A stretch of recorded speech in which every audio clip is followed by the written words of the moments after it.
In this video, I'll show you how to find your saved posts on Facebook so you can quickly view the content you saved earlier. First, open the Facebook app on your phone and make sure you are logged into your account.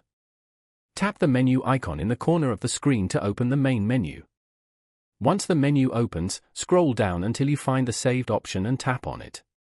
This will open the section where Facebook stores all the posts, videos, links, and pages you have saved. Inside the Saved section, you will see a list of all the items you previously saved while browsing. You can scroll through the list to find the post you want to view again. If you saved many items, you can also use the categories at the top, such as all, videos, links, or photos, to quickly find specific content. Tap on any saved item to open and view it again.